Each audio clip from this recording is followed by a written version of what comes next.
بر مایه قومی کرد زمان ناشکی و دانه تو به زمان ناشکی و دانه تو به زمان کس نده کردن برن کس نده کردن برن کرد جندن جنده به تاجبی آلا کردن جنده به تاجبی آلا کردن هم خوردن رنگ کورو شورشی سردکن کنادیان مدارشان سردکن کنادیان مدارشان کس نده کردن برن کس نده کردن برن کرد جندن جنده به تاجبی آلا کردن جنده به تاجبی آلا کردن هم خوردن مریو کی مصرفین دیمان و پادیمان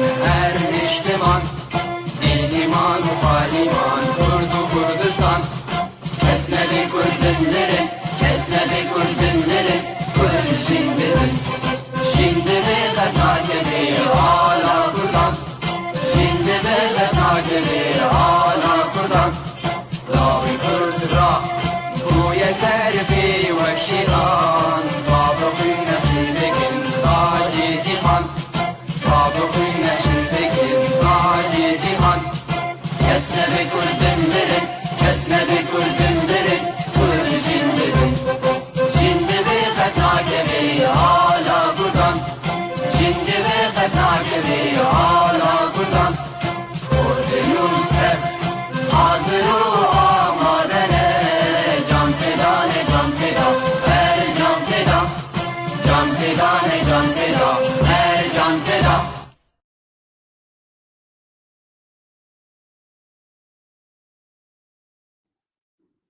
مساء الخير وأسعد الله أوقاتكم بكل خير أينما كنتم مشاهدي بيف تي في الأكارم، وأهلا وسهلا بكم في هذه الحلقة الجديدة والمميزة بموضوعها وضيوفها، حيث سنناقش معا قضية شعب يعيش منذ قرون عديدة على أرضه التاريخية والمحتلة أو المجزأة وفق معاهدات استعمارية كالسايكس بيكو وقبلها تشالديران عام 1514 ميلادي، وما يزال يعاني لليوم من أبشع أنواع الجرائم الإرهابية المنظمة والسياسية العنصرية الناكرة لكل حقوقهم القومية والوطنية العادلة وفق كافة الشرائع السماوية والأرضية معا.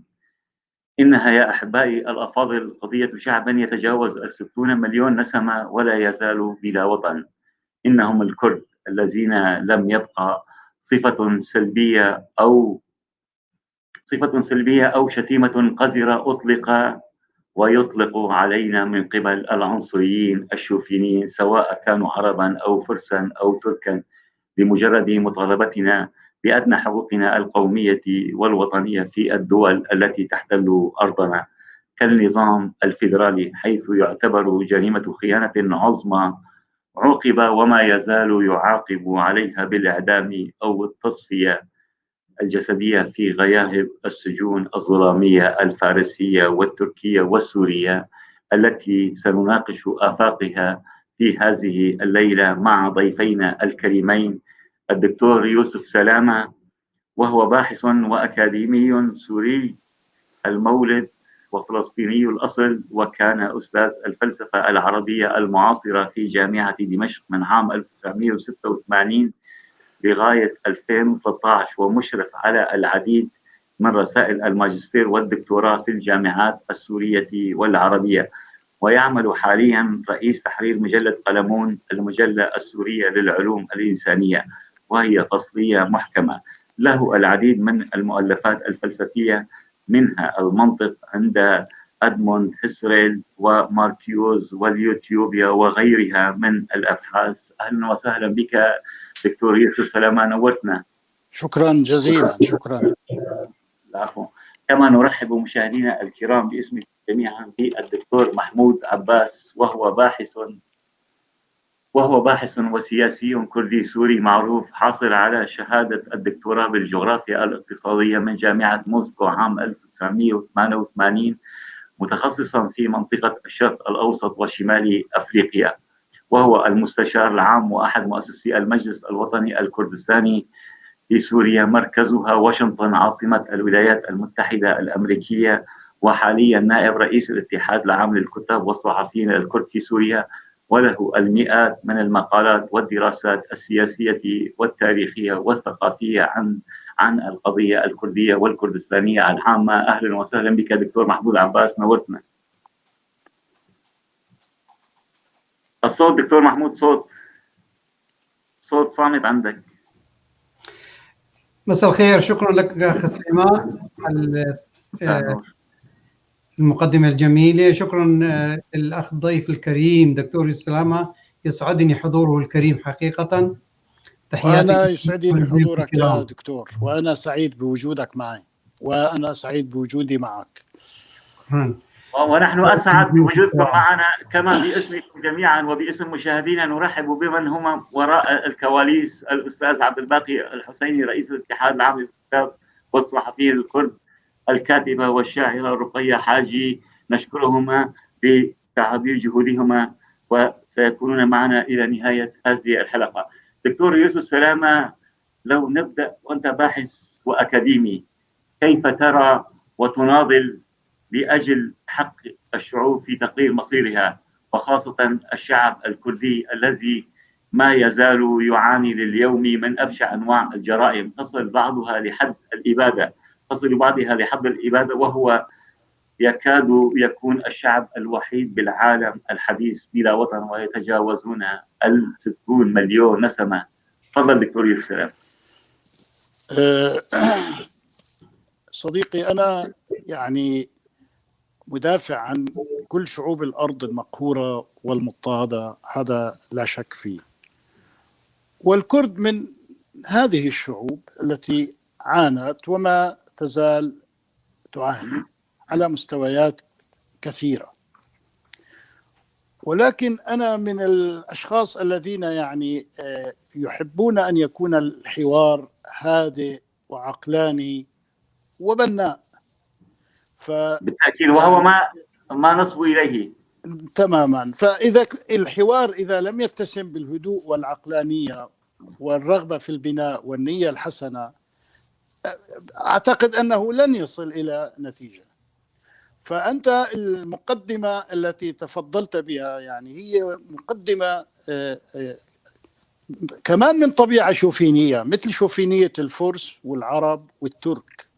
أنا قلت الشوفينيين، ما قلت أنا، عفوا دكتور، شوف المصطلح، أنا قلت من قبل الشوفينيين. نعم. فأنا شخصيا كل النزعات الشوفينية ضدها ولا أوافق عليها، سواء كانت عربية ولا تركية ولا فارسية ولا كردية بالمثل أيضا، لأنه كل منطق شوفيني هو منطق لن يصل إلى نتيجة مع المكونات الأخرى التي يعيش بينها ومعها وجارا لها وشريكا لها.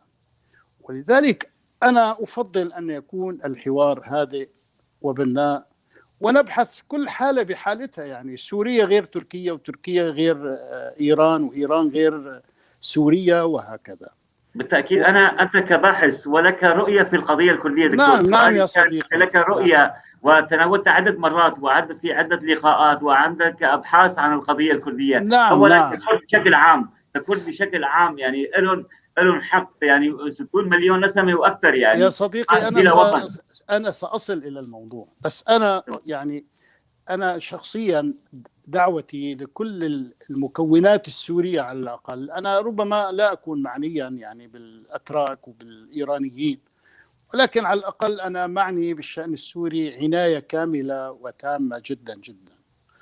وأعتقد أنه لابد أن يكون هناك منهج للحوار بناء وهادئ ومنطقي وعقلاني، منطق يعني لحوار ينبني على نية حسنة أولا، وينبني على رغبة في البناء ثانيا، ومن الممكن وضع إطار عقلاني له بحيث يلبي حاجة السوريين جميعا، ومنهم الكرد بطبيعة الحال، ولن أقول غير ذلك يعني.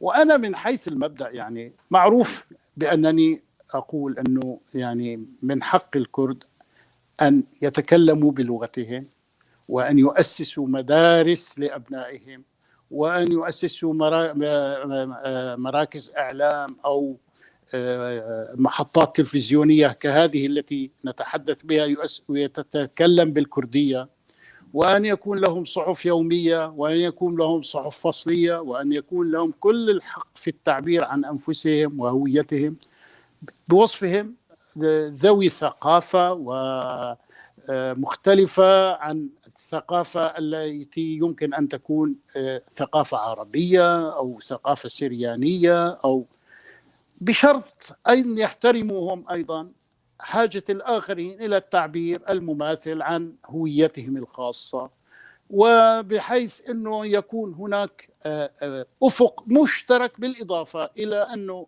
هناك خصوصيات ينبغي أن نبحث عن المشتركات أيضا، فلا تكون البلاد يعني مقسمة إلى جزر، كل واحد عنده قطعة صغيرة أو كبيرة ينفرد بها، يفعل بها ما يشاء.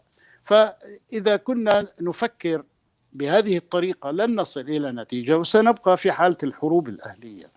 أما إذا كنا نفكر في بناء دولة عصرية ديمقراطية علمانية عقلانية تعترف بالحقوق المتساوية للجميع، وهي نفسها دولة محايدة تجاه الدين وتجاه القومية وتجاه كل المصالح الجزئية التي يمكن أن تكون لهذا المكون أو ذاك أو لهذه الطائفة أو تلك. فإذا احنا إذا فكرنا في بناء دولة وطنية سورية محايدة تجاه الدين ومحايدة تجاه الإثنيات وتجاه القوميات جميعا، إذا اتفقنا على هذا المبدأ ممكن أن يبدأ حوار عقلاني جدي يحدد شكل الدولة ومسؤولياتها وحقوق الإثنيات المختلفة، وتكون دولة سورية أولا، ولا تكون يعني جمهورية عربية سورية، تكون سورية رقم واحد. وتكون إذا كان اتفقنا على هذا الإطار اللي الآن أنا أتحدث عنه سريعا، يكون العربي سوري عربي، والكردي سوري كردي، والسرياني أيضا، ما هو السرياني جدنا كلنا يكون سوري، والآشوري، وهكذا.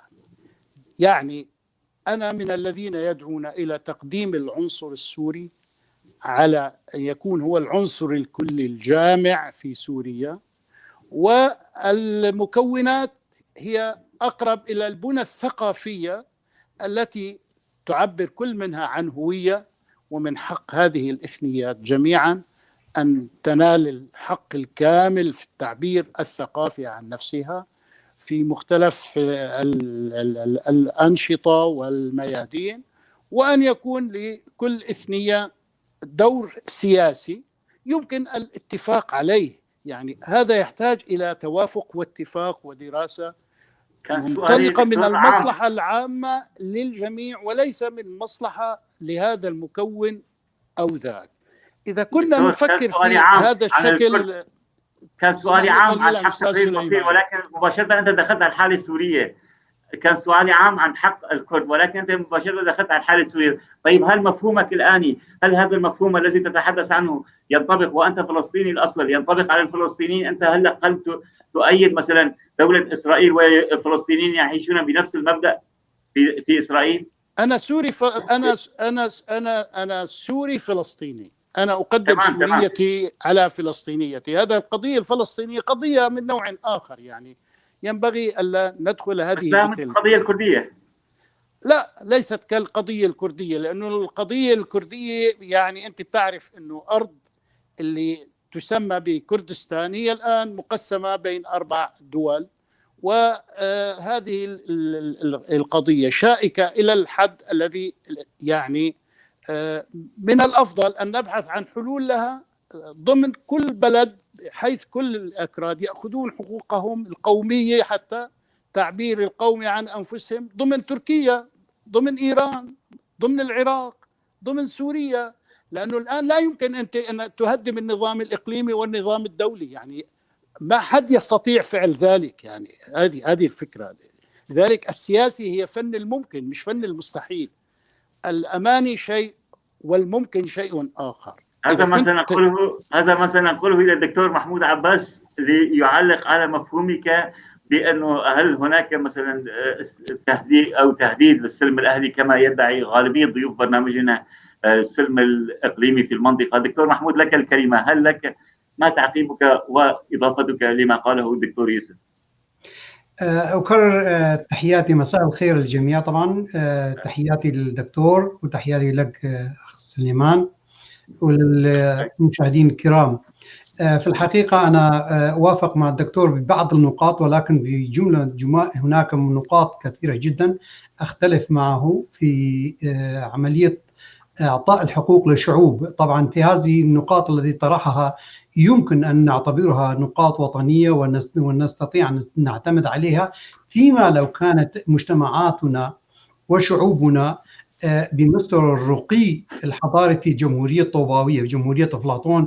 نستطيع، عفوا لا تأخذني دكتور سلام، مو أنه عم لا تفضل خذ حريتك، بس أنا يعني الفكرة بعملية الطرح في الواقع النظري منطقية، ولكن في عندما تأتي إلى الواقع العملي هناك معوقات جدا كبيرة حتى داخل الشعب السوري أو الشعوب السورية، واللي أسميها شعوب سوريا حقيقة وليس الشعب السوري. أظن بهذا يعني هذا المصطلح لا تعارضني فيه طبعا.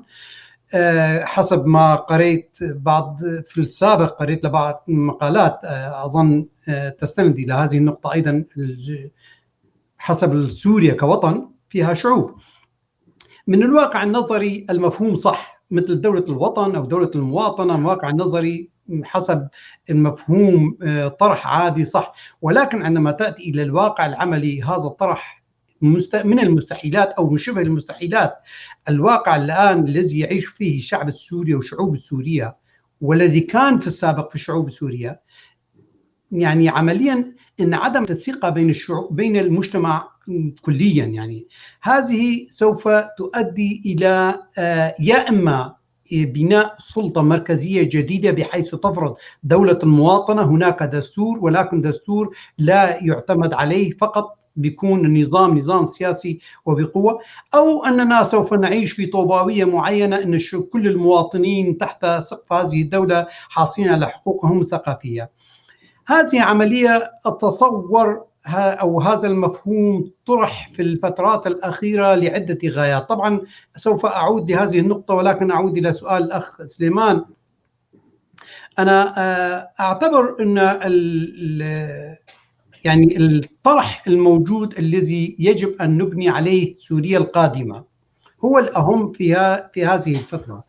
يعني سوريا القادمة حقيقة يعني حسب المفهوم الذي يطرح الآن من قبل الحركة الثقافية العربية، يعني الحركة الثقافية أو السياسية أيضا، أظن تعتمد على نوعين. أولا، يا إما أن الحركة الثقافية السياسية العربية يا إما تخاف أنه تخسر عملية الاستعلاء اللي كان تعيشه طوال القرون الماضية، حقيقة ليس فقط القرن الماضي، أو أنها تخاف من المجتمع العربي بحيث أنها ستتهم بالخيانة تجاه القوى العربية. ولذلك حاولت أن تأتي بصيغ جديدة تحت مفهوم الوطن أو دولة المواطنة للرد على الطرح المنطقي الواقعي اللي بدأ تظهر بشكل واضح من بدايات هالقرن. يعني واحد النقاط كان، يعني احد الطروحات كانت في عام 2006 قبل بعض اطراف الحركه الكرديه ايضا طرحوها، وهو كان النظام اللامركزي لسوريا، النظام الفيدرالي والنظام اللامركزي في سوريا. والذي وجدناه انها من الواقع العملي اقرب الى التحقيق من الواقع الدوله المواطنه، الذي هو عباره عن مفهوم نظري اكثر ما يكون مفهوم واقعي. عمليا أنا أعتبر أن الخلاف بين الحركة الثقافية أو الحركة السياسية الثقافية العربية والحركة السياسية الثقافية للشعوب الأخرى، لا أعتبرها الشعب الكردي فقط، لننظر الشعب الأمازيغي أو القبط أو الأقليات ومذاهب ثانية، هي عمليا أنه هؤلاء يعني يطالبون أن يكونوا على نفس السوية التي عاشها الشعب العربي.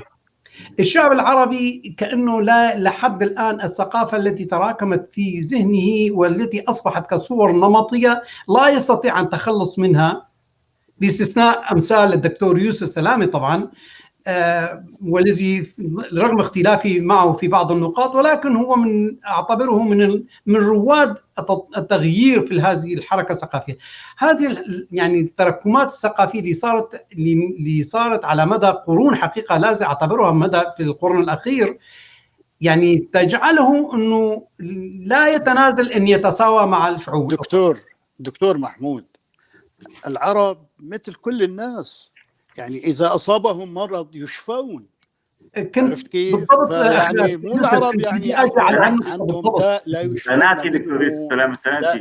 داء التعالي أو داء الكبرياء أو داء، هذه أساطير. إنه في طباع ثابتة إنه عبر القرون العرب مارسوا السلطة، وبالتالي أصبحوا لا يستطيعون العيش دون سلطة مطلقة وأن يفرضوا آراءهم على الآخرين. نحن الآن، اسمح لي يا أستاذ سليمان، نحن الآن نتكلم في السياسة، لا نتكلم في الطبائع الثابتة. ما في شعب له طبيعة ثابتة. يوسف أخ دكتور، يعني هذا كان بدنا نقطة للأسف، لأنه المفهوم الثقافي صار تأثر على السياسة، ولذلك كنت أريد أجي على النقطة هذه، إنه هذه يا صديقي يا دكتور على الواقع السياسي اللي نعيشه الآن. يا دكتور الواقع السياسي الآن يا دكتور محمود، أنت لا تريد دولة المواطنة. ماذا تريد أحسن من دولة المواطنة؟ دولة المواطنة نتفاوض عليها. سنأتي دكتور يوسف، سنأتي إلى دولة المواطنة. بس أخ دكتور يعني دولة المواطنة من كما ذكرت أنا في البداية، دولة المواطنة في الواقع النظري دولة أنا أتقبلها وأنت تتقبلها وجميعا يتقبلها، ولكن في الواقع المجتمع السوري أو المجتمع الشرق الأوسط أو بالحقيقة مجتمع العالم الآن كلياته، يعني عملية انعدام الثقة بين الشعوب عندما تصل إلى درجة ما وصل عليه الشعوب السورية، من المستحيل أن تطبق النظام دولة المواطنة وتأتي بدستور. اسمح لي قليلا. دولة المواطنة مش معناها إنه القامشلي قبل دولة المواطنة سنأتي إلى موضوع آخر. اسمح لي شوي بس يا دكتور سليمان. دولة المواطنة هذه لها تفاصيل، لها بنية نتفق عليها، هي مركزية، هي لا مركزية، هي فيدرالية. يعني مش دولة المواطنة بس إنه الناس كلهم مثل بعض، لا. عم نقول إنه كل مجموعة لها حقها الثقافي في التعبير عن نفسها وعن ثقافتها وعن تقاليدها وعاداتها وتربية أبنائها على النحو الذي تريده وفتح مدارس. هذا نحن نتكلم عن دولة من نوع جديد، مش دولة تدار من دمشق. دكتور خليني أذكرك في أحد مقالاتك. دكتور خليني أذكرك، أنا إذا ما خابني ظني أحد مقالاتك في عام 2017 في العدد الثالث كما أتذكر، في العدد الثالث من مجلد القلمون. نعم. كتبت مقال أنت في كانت القضية طبعا المجلة كانت عن الكراد وتاريخهم وثقافتهم. هذا العدد الثاني. النقطة هاي دكتور، يعني العدد الثاني. نعم. النقطة هاي النقطة الخلافية الجوهرية فيها، لأنه عملية بناء سوريا، مجتمع سوري، وإعطاء الكرد حقوقهم الثقافية لا تعكس واقع الحقيقة المطالب الشعب الكردي، ولا يعني عملية هناك خلاف، هناك في نقاش. عملية الطرح اللي أتيت فيه بالطرح الموجود بالمقالة، ذكرت نقطتين أساسيتان جدا جمهوريتان. وأنا يعني أؤيدك في النقطتين. أولا كان هناك طرح من قبل المجتمع أو الحركة العربية، التجمع الإسلامي والتجمع العربي. إذا تذكر الجامعة العربية والجامعة الإسلامية والجامعة الأممية ضدهم، أنا ونقدتهم وأديت شوف النقطة هون دكتور، يعني بالجامعة السورية بديلا لكل هذا. صح دكتور. اسمحوا لي عفوا يا سادة يا دكاترة، اسمحوا لي بس دكتور يوسف، خلينا نكمل الفكرة هون وأجي لك إياها. دكتور شوف العملية الجامعة الإسلامية والجامعة العربية، ونقدتهم إنه هذين الجامعتين كانت تظل شبه طوباوية ومستحيل تطبيقها. نفس الآن الجامعة السورية مو نحن ضدها، بس عملية تطبيقها من المستحيل في الواقع المعاش الآن. الدولة المواطنة كنظرية نتقبلها، ولكن في الواقع العملي من المستحيل. لأنه أولا أنت طرحت لي أنه الأكراد لهم حق بالثقافة. الأكراد الحقوق مو فقط الحقوق الثقافية، الأكراد أو الكرد يعني بشكل عام، مو بس الكرد، العرب أيضا. هل العرب يتقبلون فقط الحقوق الثقافية بدولة من دول العربية؟ لنفرض أنه لو كانت سوريا الآن كردستان، هل العرب سوف يقبلون بحقوق الثقافية فقط؟ عملية هناك خلافات، بس نريد أن نكون في جامعة سورية بحيث أنه كل شعب يأخذ على حقوقه الكاملة، أو كل أقل يعني كل مذهب، حتى لنفرض عن دروز أو العلوية أو الثانيين. على كل هذا خلاف جوهري كبير هنا موجود يعني دكتور. النقطة عملية الجامعة السورية نحن معها، ونحن نريد أن يكون هناك يعني مستقبل يعني مستقبل ناجح لسوريا القادمة، ولكن على بناء دكتور خلينا نبني سوريا بواقع عملي. أنا بس اسمح لي أسألك سؤال. أنت تريد طولنا أخ سليمان. أنا عندي سؤال للدكتور محمود. أنا بس في لي سؤال لك بعدين تسأل دكتور عفوا. في لي سؤال لك دكتور. أنتم عم تحكوا عن دولة المواطنة، وطبعا الأزمة السورية يعني شالت الغطاء، رفعت الأقنعة دكتور. يعني أصبحت سوريا الآن بحاجة إلى لتعريفات كثيرة، هوية وطنية جديدة، تعريف ديمقراطية جديدة، دولة مواطنة جديدة بمفهومها. يعني هاي مفاهيم كلها بدها أبحاث ودراسات. هاي نقطة دكتور. أنت بالبداية كلامك أول مدخل لك قلت السلم العالمي أو الدول الكبرى ومصالح ما بتغلي. كلنا نتذكر الإمبراطورية أو الدولة العثمانية كيف كانت، يعني كل 100 عام أو كل 50 عاما نصف قرن هناك تغيير. الجغرافيا ليست يعني هناك سياسة وليست آيات منزلة، يعني آيات سواء إنجيلية أو توراتية أو قرآنية منزلة يعني دكتور. فالسياسة دائما لغة المصالح، ولكن المصالح حينما تكون تتحقق وفق أسس وأدوات ليست مختلفة جذريا عما كان يتبع الآن. يعني من سابع المستحيل الكردي يقبل بأن يعطى أو يمنح كحقوق ثقافية أنه أتحدث بلغتي. أنا واحد من الناس مع الاتحاد العالمي، مو بس الشرق الأوسطي الكبير الآن.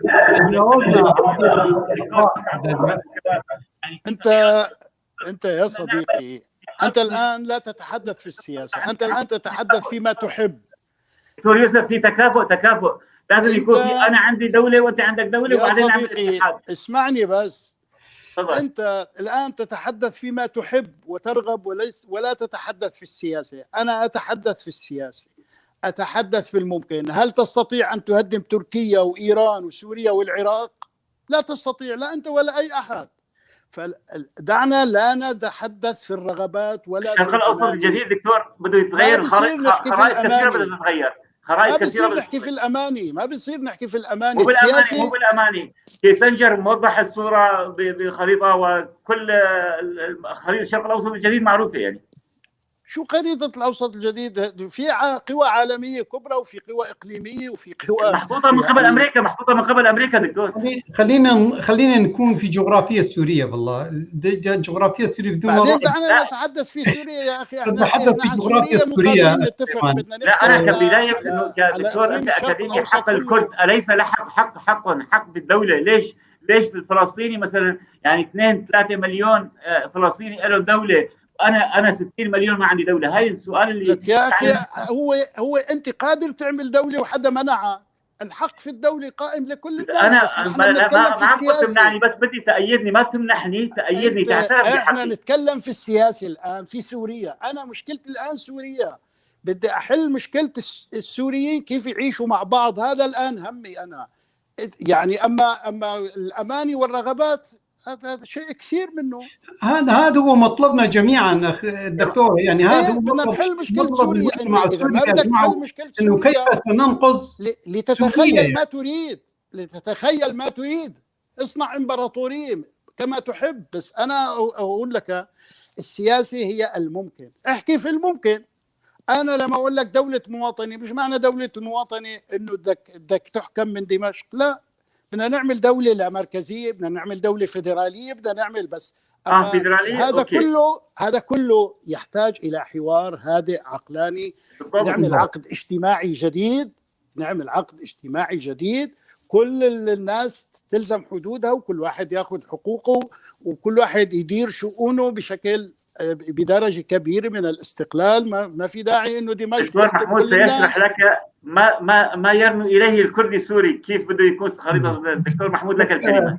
حقيقة القضية هي عنوان الحلقة بالضبط، القضية الكردية في المعادلة السورية السياسية السورية. أتصور بعض الكتاب، يعني الكتاب الكرد، يعني طرحوه تقريبا بنفس العنوان، بغض النظر عن القضية. كانت الكردية في المعادلة السياسية السورية، أتصور من بيناتهم كان أتذكره نشر تقريبا 6 حلقات الدكتور الكاتب رستم بير رستم في 2009، لسه قبل الثورة السورية، يعني 2009 نشر حوالي 6 حلقات في هالموضوع هذا. محمود هذا عنوان ما عندي، أنا مالي خبر إنه بير لا عفوا، لا ليش أنا جبت الطرح هذا؟ مشان أقول دكتور إنه القضية هاي نحن الكراد، الحركة الثقافية الكردية، نعالج هذه القضية قبل الثورة السورية، ووقفنا عليها مرارا يعني. وبالمناسبة يعني عملية الوطن والدولة المواطنة، أتصور أن الحركة الكردية كانت من أوائل الذين طالبنا بالوطن السوري. في عام 1970 دكتور، أنا كنت طالب بكالوريا، 7 من زملائي اعتقلوا ودخلوا السجن لمدة سنة كاملة من أجل شعار فقط: عاشت الأخوة العربية الكردية. كنا نطالب بالمدرسة، يعني طلاب مدارس، كنا نطالب بدولة المواطنة. يوم اللي كانت السلطة يعني ترعب الشعب العربي والشعب الكردي معا. مع ذلك كنا نقول إن سوريا هي للكل وليس ولكن حقوق، يعني مطالب الحركة الكردية، الحركة السياسية الكردية، لم تكن فقط محصورة بضمن الإطار الثقافي. وللأسف بعد كل هذه المشوار الطويل والنضالات، يعني هناك خرجت بعض المجموعات من الحركة الثقافية العربية الآن يعني تعطي للحقوق حقوق ثقافية فقط، أو تعترف بحقوق المواطن وحقوق ثقافية. حتى الدستور الآن اللي بينكتب بجنيف يعني يدرس حقوق المواطنة من خلال الحقوق الثقافية. أنا شو بدنا نريد لسوريا القادمة، مشان تكون سوريا مثل ما تفضلت أنت بمقالك القديم ذاك، إنه الجامعة السورية. تمام، أنا أدعو للجامعة يعني شو بدنا تكون هالجامعة السورية يا دكتور؟ شو بدنا أنا اسمح لي أوضح لك. لا خليني أعطيك الفكرة وبعدين توضحها. أعطيك الفكرة اللي أنا شو بدي إياها. لا تفضل. العملية يعني من الواقع النظري، الجامعة السورية نحن جميعنا نطالب بها. الحركة السياسية الكردية كانت قبل الحركة العربية. يوم كانت الحركة العربية كانت تطالب يعني السلطة العربية تلغي الوجود الكردي، ما كانت تعترف بالوجود الكردي كليا. كانت الحركة السياسية الكردية تطالب بالوحدة الوطنية السورية. الآن بعد هالمشوار طويل جاءت الحركة العربية إنه بعد ما واجهت إن الحقيقة إنه القضية الكردية أصبحت من أحد القضايا المهمة في الشرق الأوسط، تدرس وتعالج على مستوى الدول العالمية، على مستوى الهيئات العالمية. بدأت تبحث عن مخارج لوقف هذا المد، فخرجت بأسلوب يعني دولة المواطنة. من الواقع النظري أنا معك دكتور، الواقع دولة المواطنة كلنا معاها، ما حدا ضد دولة المواطنة، ما حدا ضد حقوق الوطن. يعني أصلا الدساتير جاءت، دساتير العالم كلها من الدكتاتورية إلى الدساتير. دكتور محمود، دولة المواطنة بحاجة إلى تعريفات جديدة، إلى مفهوم جديد، إلى واقع جديد. هي عمليا مفهوم نظري فلسفي فكري وليس نظام سياسي كما تفضل دكتور يوسف. يعني مثل ما هو اصلا انتبه على النقطه، هو بيعرف بالضبط النقطه. يعني هو انا ما بدي اعلمه على النقطه هاي، بيعرف انه هذا مفهوم نظري، ولكن أنا يحتاج قلت إنه إلى نحن نظام بدنا سياسي. نعينه سياسيا، بدنا نعين هذا المفهوم بالضبط، يحتاج سياسيا الى نظام سياسي. وانا عم بقول ولذلك النظام السياسي الحقيقي لاحتضان هذا المفهوم ولتحقيقه يحتاج الى نظام فيدرالي. لان يا صديقي هلا المجتمع السوري داخل انتم دكاتره ما شاء الله، يعني يا دكتور محمود، اجابه لما احنا بنتفق على انه نحن بدنا نعمل دوله مواطنه سنتفاوض سنتحاور. ما انا ما نتحاور يا دكتور، هذا نتحاور نتفاوض نحن. ما انا اللي املك اني افرض على السوريين سواء كرد او عرب او سريان او غيره كيف بيعيشوا مع بعض. هذا لازم الاثنيات والقوميات كلها تجلس مع بعض ونعمل عقد اجتماعي جديد، عرفت كيف، يضم الكل ويضمن حقوق الجميع. وأنا أريد بس أن ألفت انتباهك وانتباه جميع زملائنا إلى النقطة التالية.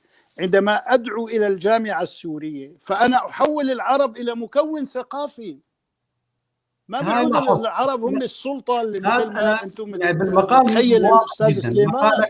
صار العرب مكون ثقافي مشان نسوي بين العربي والكردي والسرياني، نخلق مفهوم سياسي جامع للكل، وبالتالي نخلص من قضية أنه الجمهورية العربية السورية ما عادت عربية سورية، صارت سوري عربي، يعني السوري مقدم على العربي، وبالتالي صارت كل الاثنيات هي بنى ثقافيه. عرفت شو التحويل اللي انا دكتور يوسف، في سؤال جدا مهم من بس خليني اوضح فكرتي يا استاذ سليمان. دولة المواطنه، اسمعني بس دقيقه واحده يا اخي. دولة المواطنه هي الدولة التي تحتاج إلى تعينات سياسية، نعينها سياسيا، نتفق أنه بدنا نعمل نظام فدرالي، بدنا نعمل نظام لا مركزي إداري، بدنا نعمل هكذا منتج عالم جديد نستطيع أنه نعيش فيه جميعا ويتسع لنا جميعا.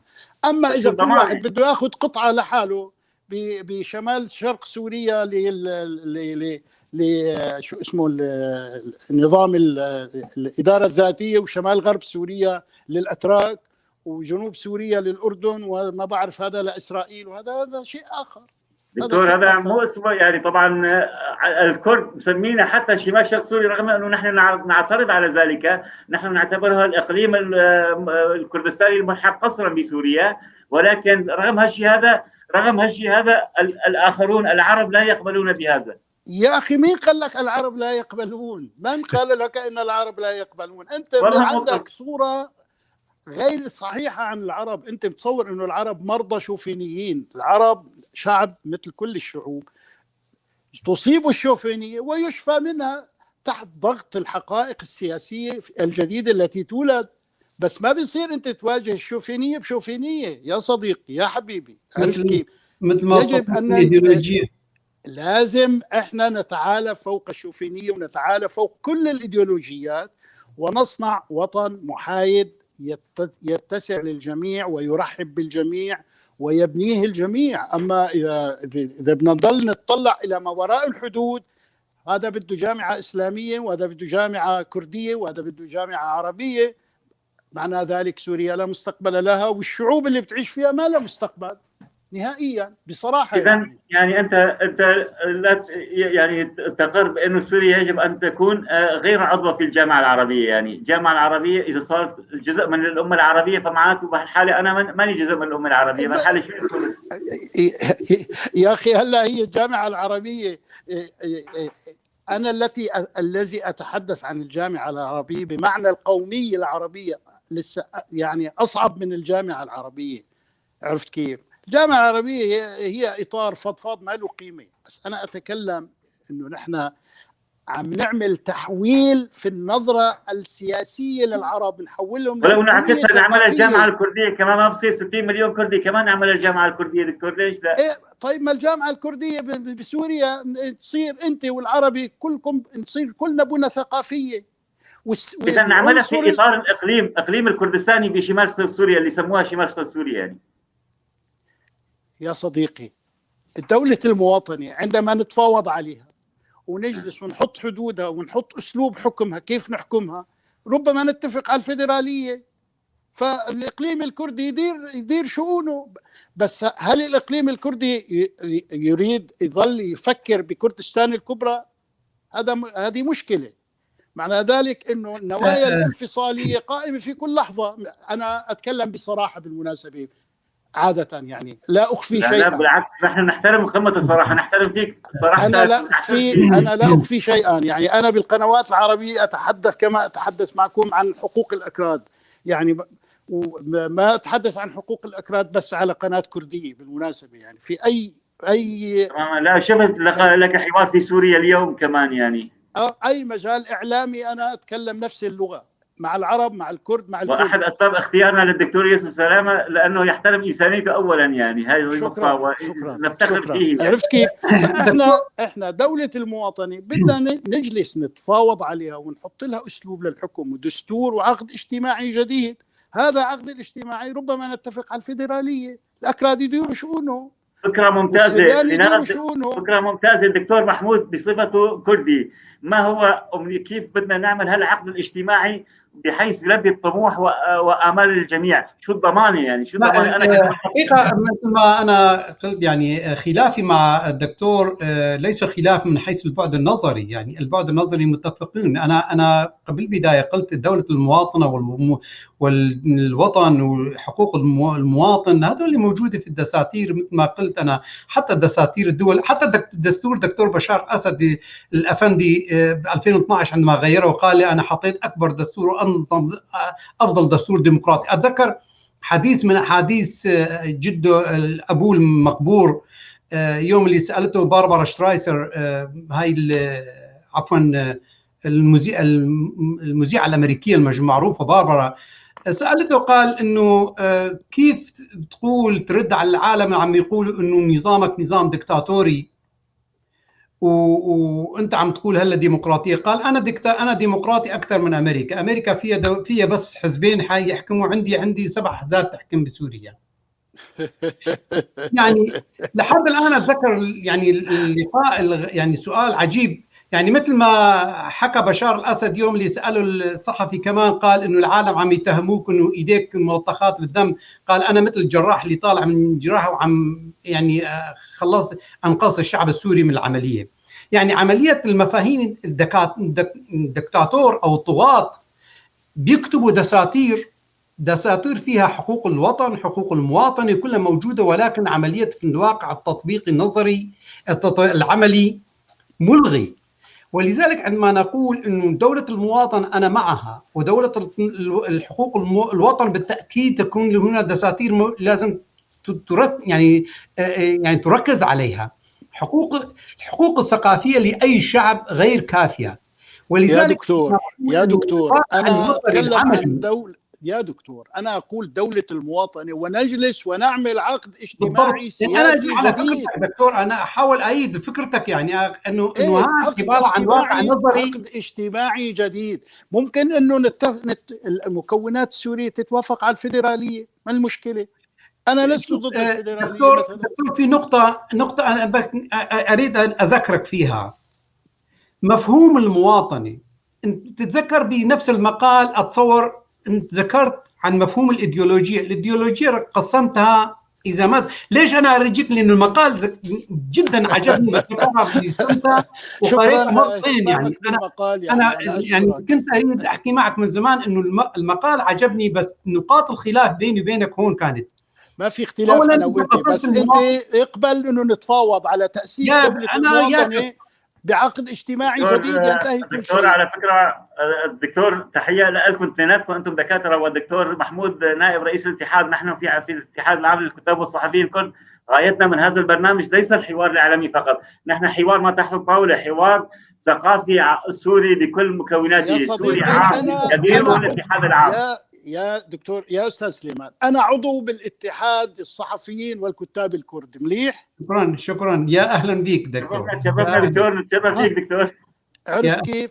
أنا يعتبروني عضو في اتحاد الصحفيين والكتاب الكرد. لذلك غايتنا نعمل حوار جدي ونرحب بك. أنا أتكلم حوار جدي. أنا أريد أن ألفت انتباهكم إلى قضية.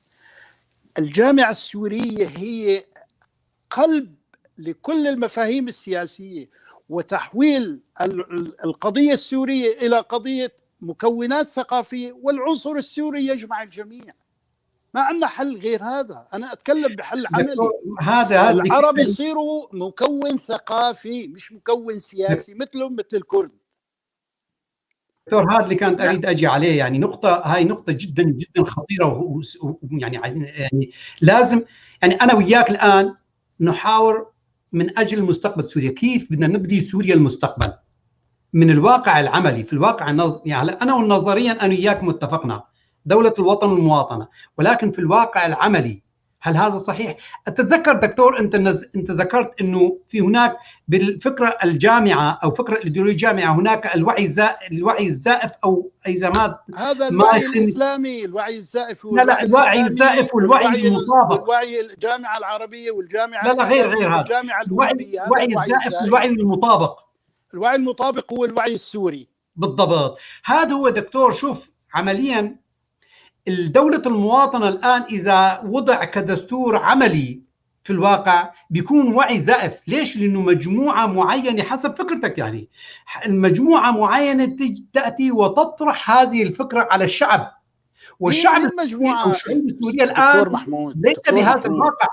يعني دكتور نحن محمود، يا دكتور محمود، أنا أقول إنه إحنا لازم ممثلي المكونات يجتمعوا ونعمل عقد اجتماعي جديد. ما في عسكري يجوا يفرضوا علينا يا أخي. يا بس هذا الفرض من حسب الواقع شيء آخر، بيسموه الوعي يعني النظري شيء والعملي شيء. يا أخي طيب شو العملي؟ أعطوني شو العملي. لا العمل انت جايبينك دكتور نفهم منك انت والدكتور محمود، يعني نفهم منكم الواقع شو العملي. يعني العملي اذا انا كمواطن سوري بسيط الان، انا كمواطن سوري بغض النظر عن كردي عن يعني كسوري الان سوريا شبه، يعني ما بدنا نقول شبه، مدمره كامله، يعني منذ 10 سنوات سوريا ما في صحيح حد ادنى، ما في اي حد ادنى لحقوق الكرامه الانسانيه، ما في شيء يمثل الانسانيه بسوريا. صحيح. نظام طابع في قصده. متفقين. والمعارضات كلها راكده وراء مصالح شركاء، المعارضات شركاء بالدم السوري. بس نحن بدنا يعني دكتور، يعني الشعب السوري، الشعوب السوريه كلها بدنا شيء ضمانات. يعني هاي الاسئله هون، يعني هذا الضمانات اللي بدنا نبني سوريا الجديده. شو الضمانات اللي بدي اشعر فيها انه حقوقي بالمستقبل بده يكون مختلف جذريا عما كان قبل؟ هذا الذي يبدو مستحيلا، اللي هو الدولة الوطنية، والدولة اللي ممكن تكون سياسيا فيدرالية، وممكن تعطي مساحة واسعة للمكونات لحكم ذاتها. مهما بحث السوريون عن حل سيعودون إلى هذا الحل إذا أرادوا سوريا موحدة. أما إذا أي سوري لا يريد سوريا موحدة لن يقبل بهذا الحل. أما سوريا الموحدة لا يمكن أن تكون إلا عبر تحويل المكونات إلى أبعاد ثقافية، ووضع المفهوم السوري كمفهوم سياسي جامع بين السوريين. ما عدا ذلك بده يصير العربي والكردي يتصارعوا على السياسي. لا، احنا ما بدنا نتصارع، احنا بدنا حقوق متساوية، بدنا نعترف بالحقوق الثقافية. يعني العربي بده يصير له حقوق ثقافية مثل الحقوق الكردي، ما له حقوق سياسية العربي أكثر من الكردي. فأنت لما بنحول كل المكونات لأبعاد ثقافية ألغينا السلطة السياسية لأي مكون. هي الفكرة العميقة اللي أنا يعني كنت أود ألا أبديها، ولكن هذه هي الفكرة. وأنا والدكتور محمود وكل العالم مرتاحة لفكرتك. بس دكتور شيء يعني ذكرني، عجبني الدكتور قول الدكتور محمود عباس، قال يذكرني بالجمهورية الفاضلة. يعني لا يا صديقي، أنا عم بحكي بالعكس. هذا مو جمهورية فاضلة، هذا الحل الواقعي الممكن. هذا الممكن. إذا السوريين بدهم الممكن فهذا هو الممكن. إذا كان السوريون يريدون المستحيل فليذهبوا ويحرثوا في البحر ما شاءوا. دكتور يوسف، أريد منك ومن دكتور محمود الأسس، المقومات اللي بدنا نبنيها. هي سوريا المنشودة للكل. سوريا المنشودة للكل، دولة وطنية جامعة للجميع، حقوق متساوية بين جميع المواطنين، حقوق متساوية بين جميع الإثنيات. جميع الإثنيات هي بنى ثقافية. العنصر السياسي هو العنصر السوري. يصبح العربي سوري عربي، ويصبح الكردي سوري كردي، ويصبح الشركسي سوري شركسي، وهكذا.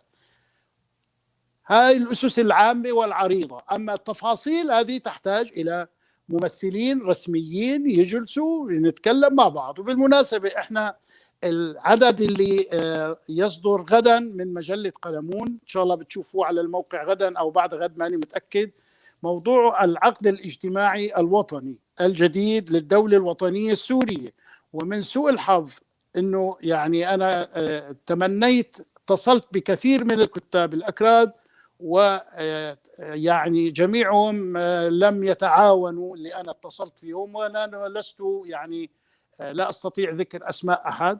طبعا صديقنا الدكتور عبد الباسط هو الوحيد اللي كتب معنا دراسة مهمة جدا، ويعني نحن نسير في يعني. والآن زميلك في هذا البرنامج هو الدكتور محمود، هو نائب رئيس الاتحاد العام للكتاب، ومن خلاله نوجه لكل الكتاب للاتحادنا أنه يجروا في مجلتك قلمون. والله يا ريت. أنا عندي مشاريع بالمناسبة، يعني لا شيء نعمل عدد جديد عن ربما عن الأدب الكردي المكتوب باللغة العربية، هكذا أفكر، بس يعني لسه مشروع. أنا شخصيا وهي الدكتور محمود نائب رئيس الاتحاد العام ومخرجنا رئيس الاتحاد العام موجود. بالمناسبة يجوز مو موضوع بحثنا بالتأكيد من موضوعنا. مجلة القلمون في البدايات عندما خرجت طبعا هي تابعة لحرمون، والحرمون تابعة للمركز العربي الاستراتيجي للدراسات السياسية، طبعا للقطر كما أظن. يعني صحيح. للأسف كان عندي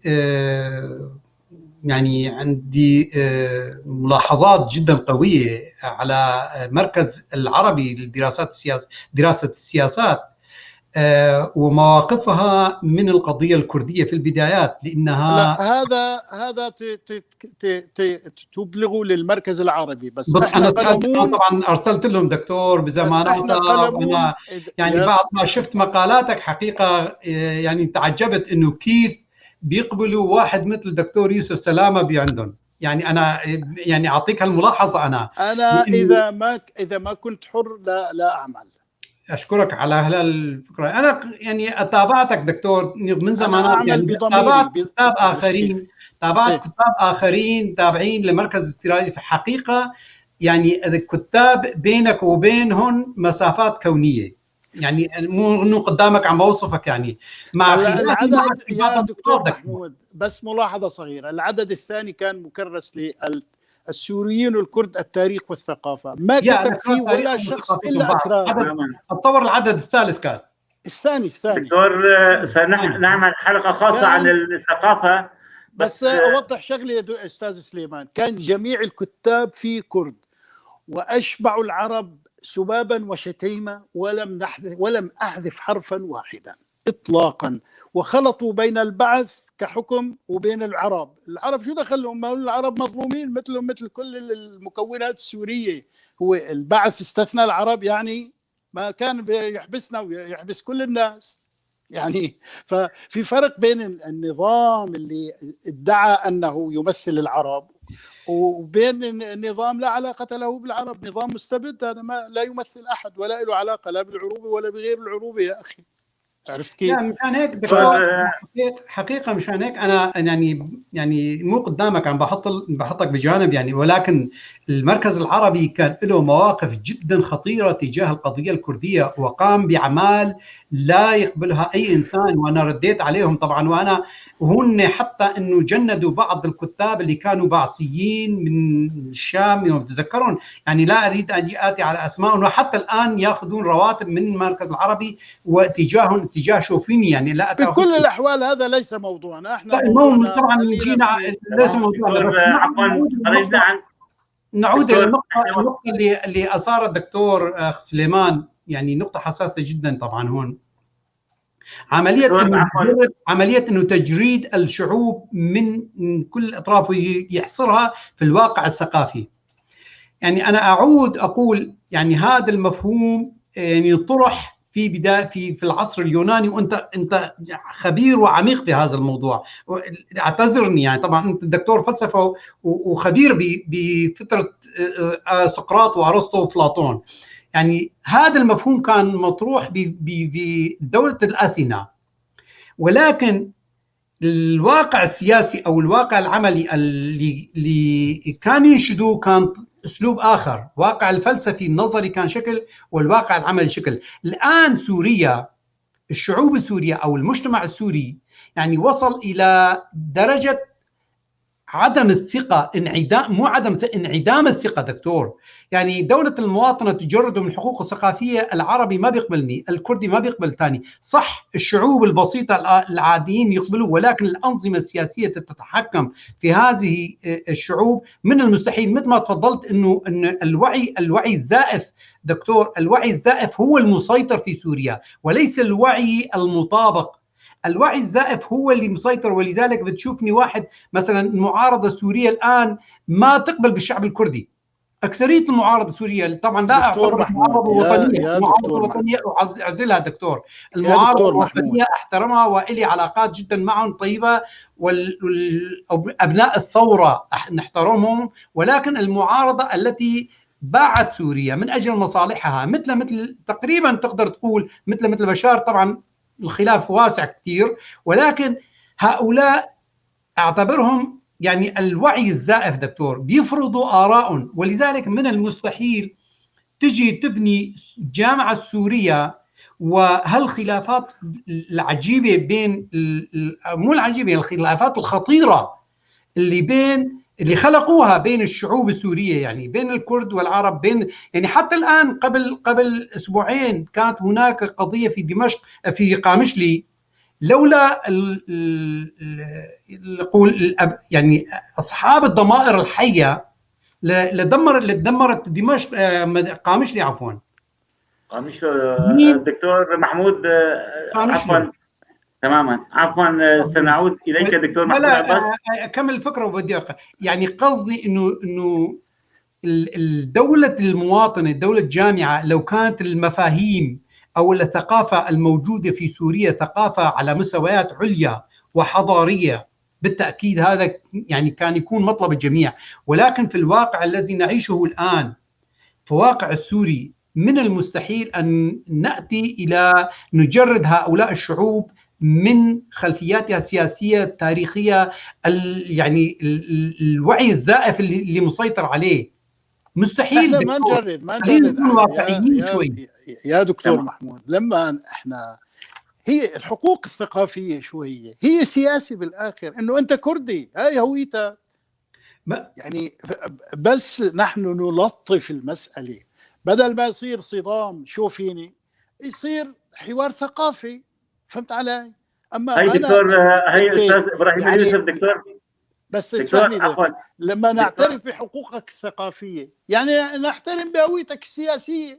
شو الثقافيه منفصله عن السياسيه؟ ابراهيم اليوسف يقول تم ابعاد كثيرين من الكتاب الكرد. استاذ ابراهيم اليوسف تعرفه، يعني كاتب كردي معروف، يعني فيقول يعني ابعد من الحرمون كتاب كثيرين، يعني وهو يقول أنا قاطعتهم. يعني طبعا في هناك أسئلة كثيرة لك دكتور.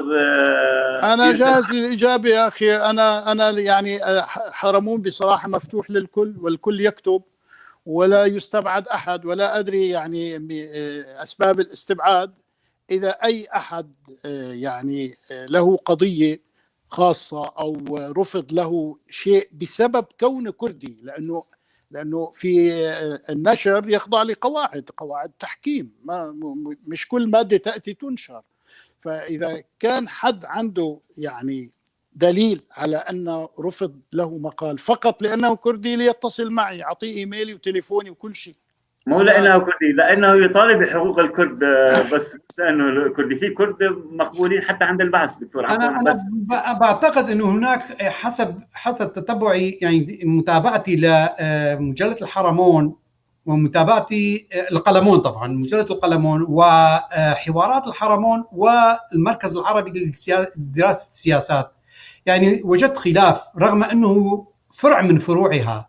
يا صديقي احنا انت احكي معي بقلمون، لا تحدثني عن ولذلك لا انا دكتور انا بدافع عنك، انا ما بعرف ليش. ايه شكرا. معقول لك يعني انا يعني عمليا يعني دكتور عندما الاخ يعني الاخ ابراهيم يوسف عندما بيحكي يعني عندما بيقول هالنقطه ده حقيقه دقيقه وجدا يعني مهمه كثير، لانه المركز العربي للدراسات السياسيه فعلا يعني كان عنده توجه او مو بالحقيقه يعني خصص مجموعة من الكتاب لمهاجمة القضية الكردية والحركة يعني الحركة التحررية الكردية، وهاجموا الكتاب الكرد بقوة، حتى انه يعني واحد من جماعته من اعضاء المركز يعني محمد جمال بارود كتب كتاب يعني رهيب وغريب وخطير جدا بالنسبة للمجتمع السوري بشكل عام.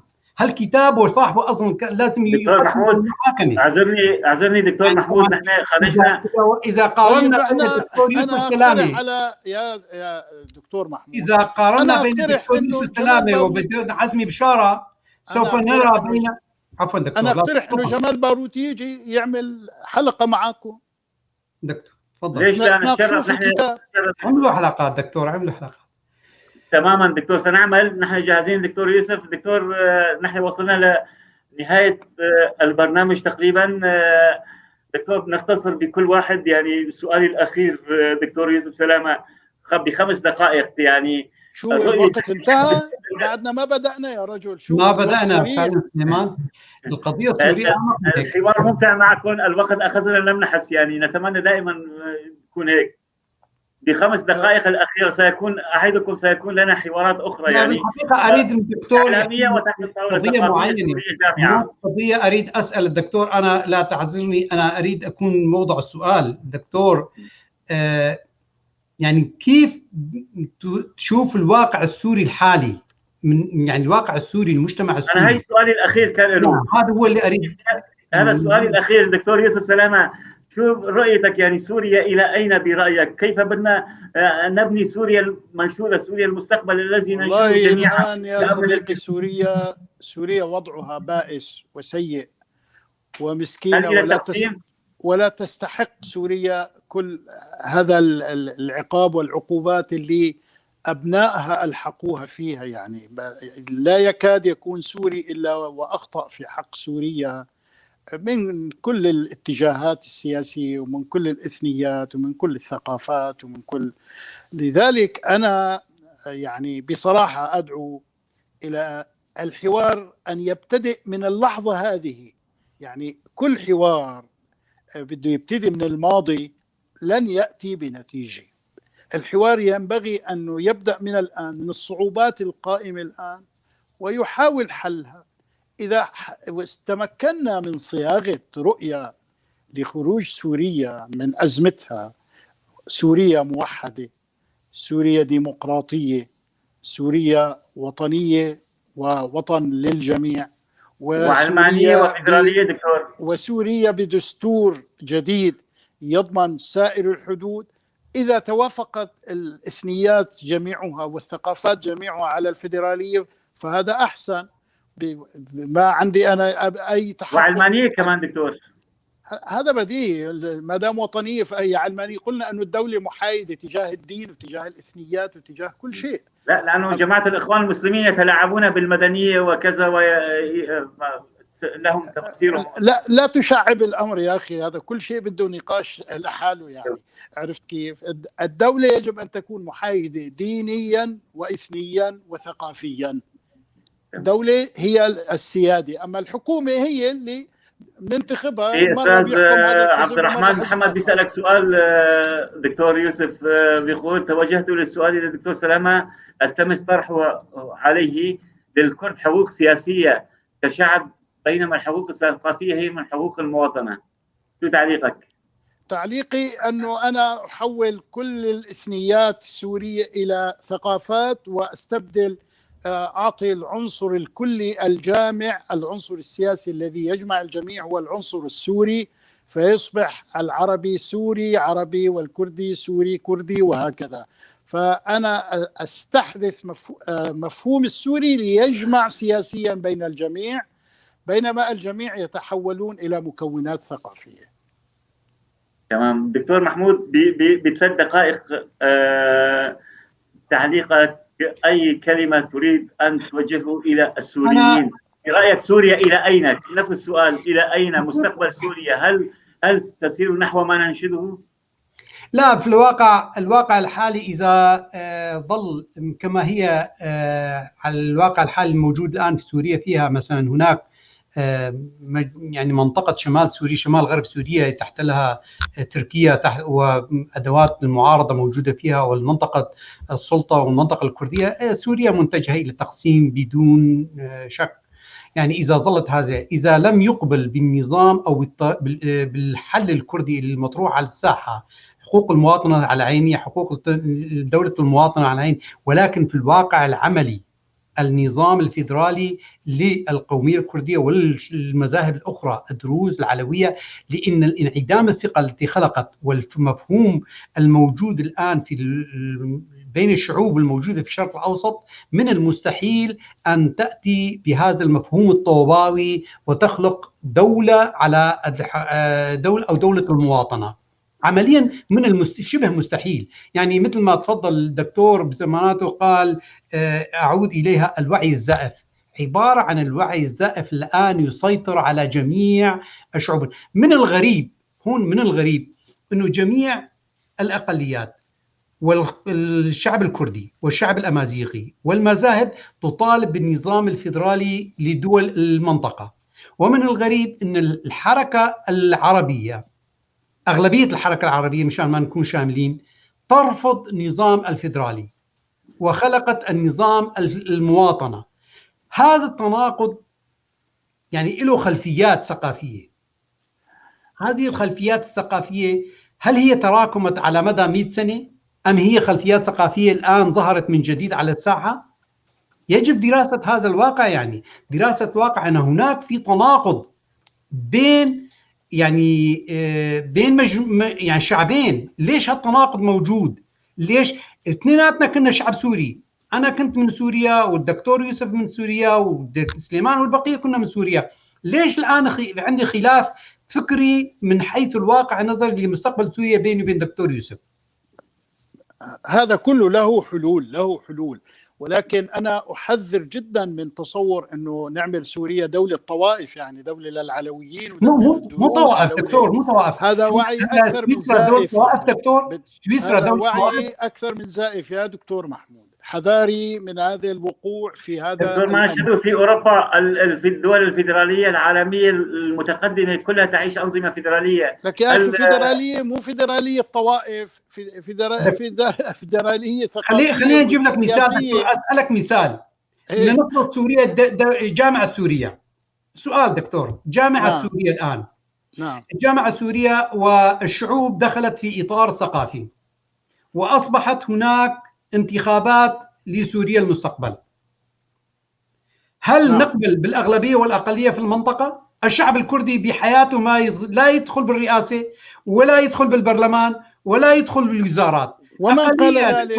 يعني عمليا العربي أيضا بده يتسلط على المنطقة. لا، هذا غير صحيح. لما نعمل دولة مواطنة ونعمل تقسيم للأقاليم، ونعمل الأقاليم تصبح متساوية وكل واحد يأخذ حقوقه في مجلس الشيوخ ومجلس النيابي. يا دكتور هذا الشعب لازم يكون. صديقي، رئاسة الجمهورية تكون لكل سوري حق، وليست فقط للعربي ولا للمسلم. ممكن المسيحي يترشح إذا أخذ أكثرية يصير، ممكن الكردي إذا أخذ أكثرية يصير. الخلاف على البرامج السياسية وليس على الإثنيات والأديان، هذا نلغيه نخلص منه إذا بدها تريد سوريا دولة عصرية موحدة. أما إذا بدنا نعمل دولة طوائف فلا داعي لهذه الدولة، كل واحد. لا دكتور، هذا المصطلح دولة الطوائف هذا يطرح دولة الطوائف لترهيب المجتمع. يعني هلا أنا سوريا حضارية، سوريا في حضارة فكرية. الوعي الثقافي الموجود في سوريا واصل إلى درجة أنه ينتخب واحد بدون الانتماء. بيصير ما هو هذا عملية تصير دكتور، عملية أنه هلا نحن بالواقع العملي هلا نفرض أنه سوريا الآن اتفقت المعارضة والأكراد والسلطة على بناء نظام سوريا المستقبل، ونحن جينا ألغينا جميع الأنظمة وطبقنا نظام المواطنة ودخل وبدأت الانتخابات. هل الشعب السوري أو الشعوب السورية، المجتمع السوري الوعي الثقافي عنده واصل الى درجه انه ينتخب الواحد بدون الانتماء العربي. مو بدنا نعمل تربيه يا دكتور. يا دكتور التربيه ايش قد بتطورها؟ انت بدك حل 1400 سنه 1400 سنه العالم الاسلامي يطالب بالامه الاسلاميه وما تطبق. اكبر نظريه في التاريخ واكبر فكر بالتاريخ ووراها ملايين من الائمه والفتاوي، مع ذلك ما طبق الامه الاسلاميه. الان بدك تطبق الجامعه السوريه. خلينا نكون منطقيين واقعيين دكتور، فكرتك منطقيه احبها. شوف يا دكتور، الواقع النظري لبناء دستور الجامعه السوريه حاجه فعليه مش حاجه نظريه. اما الدعاوى العموميات هاي الكليات، الجامعه الاسلاميه والجامعه الامميه والجامعه هاي رغبات واماني فات اوانها، فهمت علي؟ اما انت كسوري مضطر تعيش مع السوري، لازم تجد حل. بالضبط، هذا هو المطلبنا دكتور. هذا هو انا وياك دكتور، انا وياك بدنا نقعد نكتب الدستور، حقوق المواطنه، دولة المواطن، ولكن النظام السياسي انا وياك بنتفق.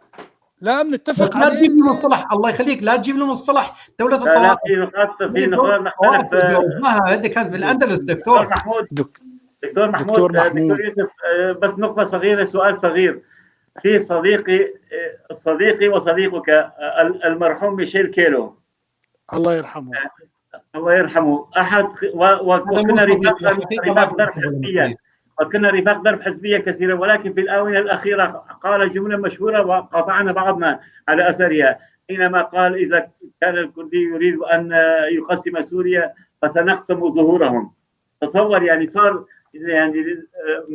يعني بمنحى بمحور آخر في الخندق الإخواني. لا بس ما في كردي يريد تقسيم سوريا على حد علمي يعني.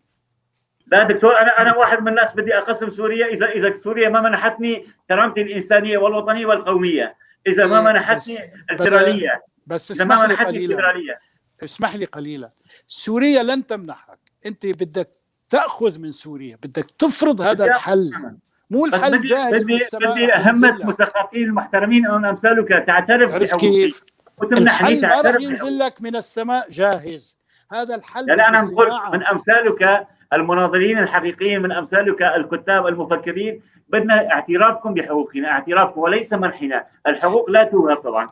سليمان دكتور يوسف عم يقول لك نقطة جدا مهمة، لا تأخذن دكتور. عم يقول لك انه منطق المظلومية ومنطق التمني ومنطق المطالب لازم نتجاوزها، وفعلا ما عم بطالب، عم بقول بس على فكرتي واضحة، سؤالي واضح انه ما بدي الدكتور يمنحني، ما بدي اي واحد يمنحني، اي عربي.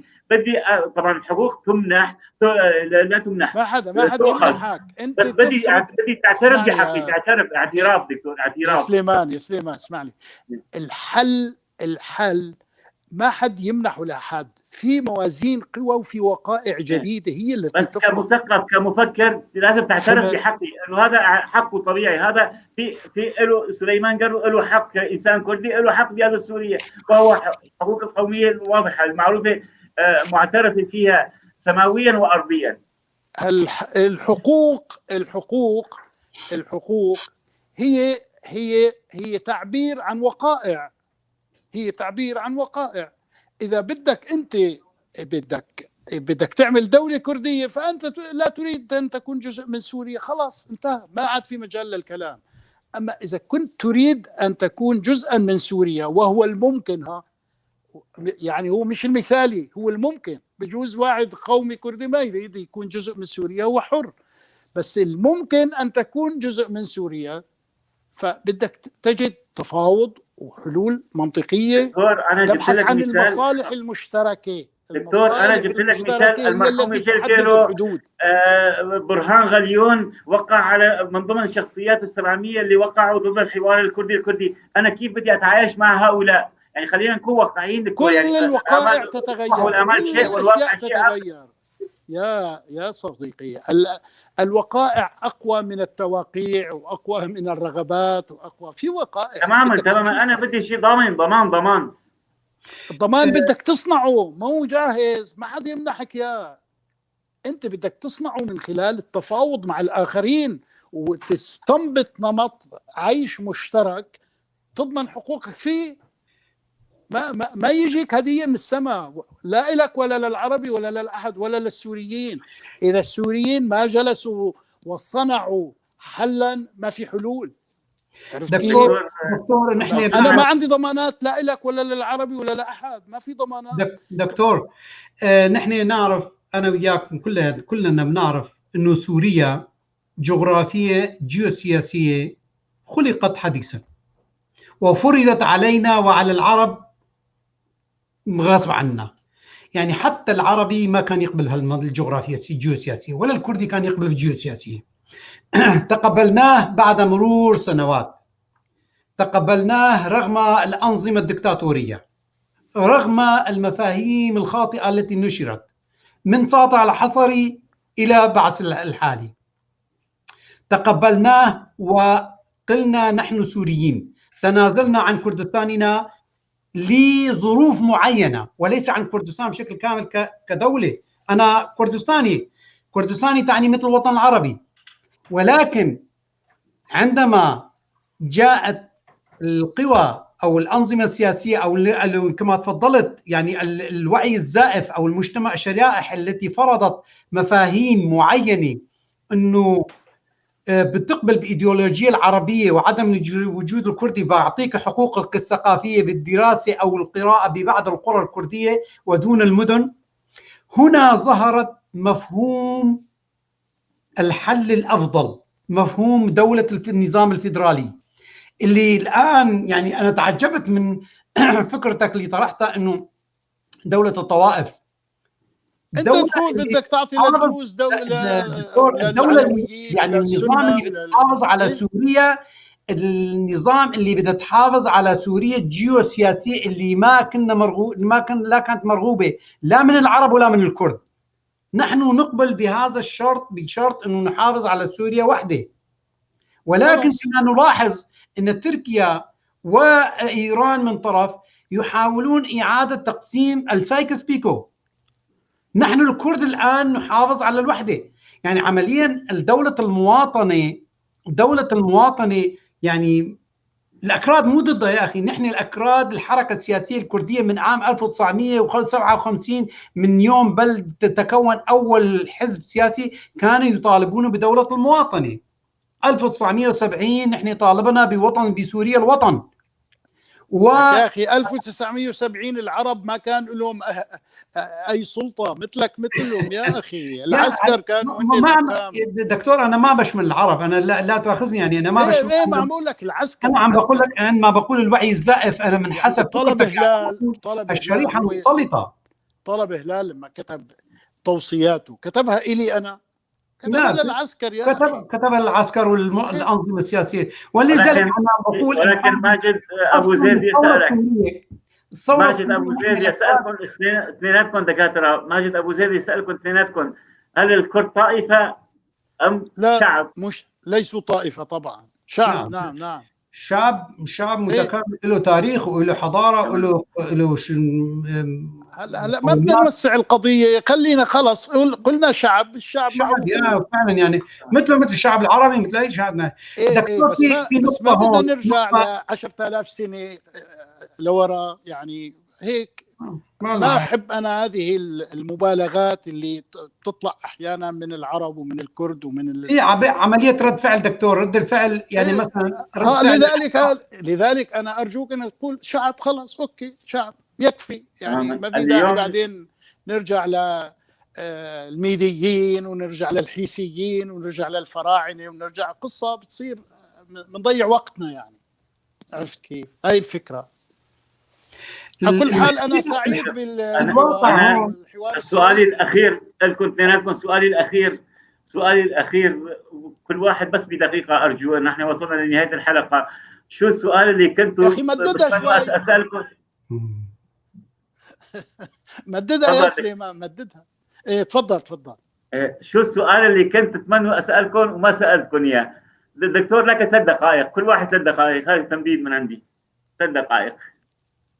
شو السؤال اللي كنت تتوقع نسأله؟ بالعكس والله ما خليت شيء ما سألته، ما شاء الله يعني. كفيت ووفيت. ما شاء الله. انتم اليوم انت دكتور كان بالعكس انا كنت متفرج، انت ودكتور نقاش هيك. لا انت قائد الحلقه، شو متفرج؟ اعوذ بالله، بالعكس انا سعيد بانك انت تكون يعني محرك الحلقه ومديرها، وان شاء الله بتجمعنا ايام اخرى بيكون تسلم. يعني وانا سعيد جدا. اسسنا هيك شويه مفردات مشتركه اليوم، من الممكن يتسع الاتفاق بالتدريج شوي شوي. اتصور بحوار ما تحت الطاوله. يعني حقيقه انه التراكمات اللي صايره من الانظمه اللي حكمت سوريا، الانظمه، ولذلك كان شعار الثوره من اجمل الشعارات اسقاط النظام.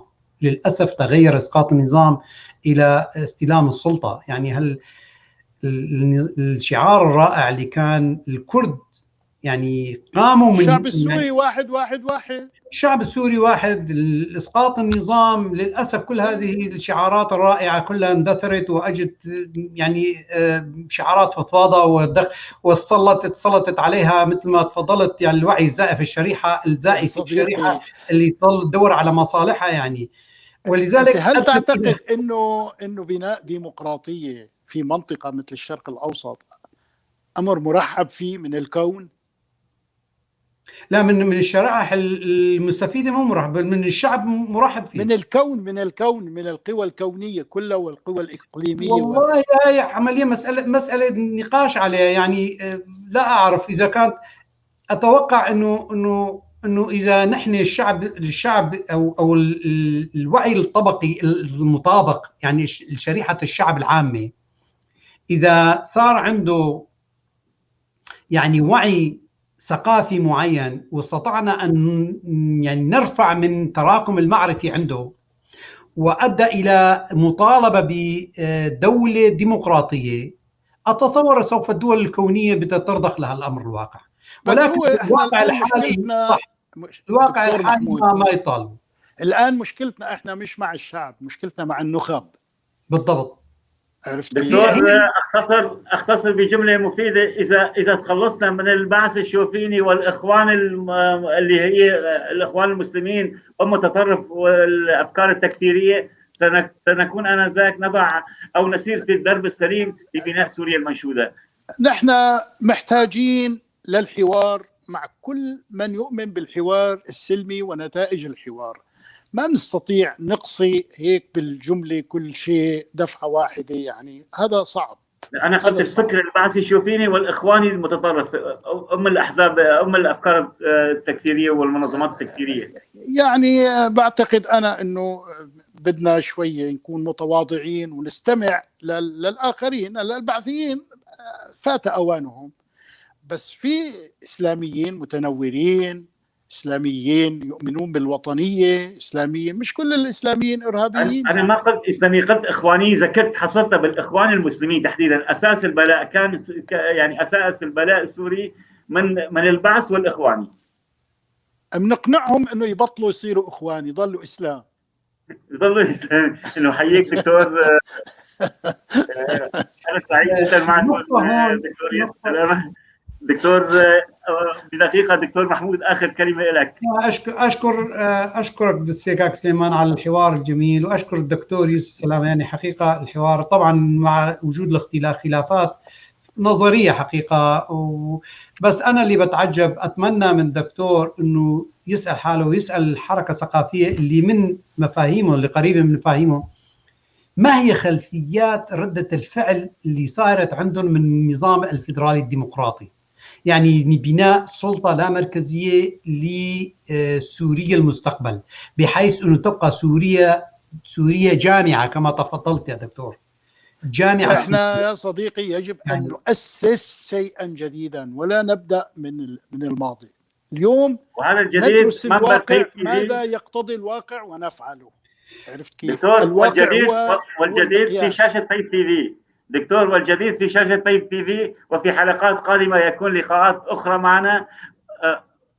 أعدكم اثنيناتكم تكونوا مع بعض في حلقات أخرى على شاشة طيب تي في. طيب تي في شاشة الكتاب والصحفيين الكرد، وساحة كل الأفكار الجديدة، كل الأفكار النيرة التي تسعى لهوية ثقافية وطنية حقيقية سورية جامعة وفق سؤال مختصر حقوق الجميع. سؤال مختصر تشرف، بس جداً. بدنا لقاء فيزيائي، ما بدنا نضل اونلاين يعني مشان دكتور يوسف، كم هلا بعد ما نخلص تبقوا معنا. عفوا دكتور محمود، هلا اذا خلصنا نحن بقى هلا بدنا نودع، ولكن انتم تبقوا، انت والدكتور محمود تبقى، بدنا نودع المشاهدين تبقون. لا السؤال على الهواء، السؤال بدي لا خلاص اوكي يكفي تعبنا. ايه تفضل دكتور. ما هي نسبة الحركة الثقافية السياسية اللي بتفكر مثلك بسوريا القادمة، اللي ما تتعارض مع النظام الفيدرالي في الواقع العملي؟ من واجبنا أن نصنعها، هي مش جاهزة. كم هي نسبة الموجودة الآن بين المعارضة، بين السلطة، بين هذول؟ كم هي نسبتها؟ يجب أن نصنعها. دكتور أنا أجاوب، ما في 10%. يجب أن نصنعها. طيب، فرصة سعيدة وأنا سعيد بهذه الأمسية اللطيفة والجميلة. ابقوا معنا بالكنترول دكتور، ابقوا معنا باسمكم جميعا. نشكر مشاهدينا على تحملهم مشقة الحوار، على برنامجنا، على تحملهم نقاشاتنا، على تحملهم هناك من قال مهاتراتنا، ولكن كلنا نعمل ولأجل بناء سوريا الجديدة. سوريا تكون حقا لكل السوريين، سوريا يجد فيها العربي والكردي والمسيحي والدرزي والعلوي أنه أرض وهو وطن الحقيقي. يعني هذا ما نرنو إليه. ابقوا معنا بالشاشة دكتور مرة أخرى. سوريا الوطن الافتراضي اللي خلقه الاستعمار واللي تقبلناه غصب عنا للأسف يعني. ولكن المفروض علينا لذلك، باعتبار صار أمر واقع، في قاعدة باللغة العربية تقول الخطأ الشائع كالصواب.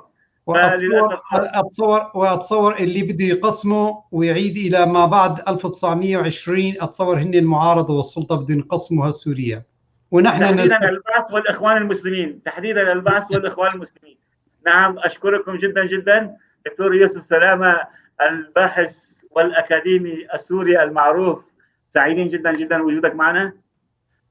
شكرا جزيلا دكتور محمود عباس، جزيل الشكر لك على تواجدك معنا. شكرا. وأنت أحد معلمينا.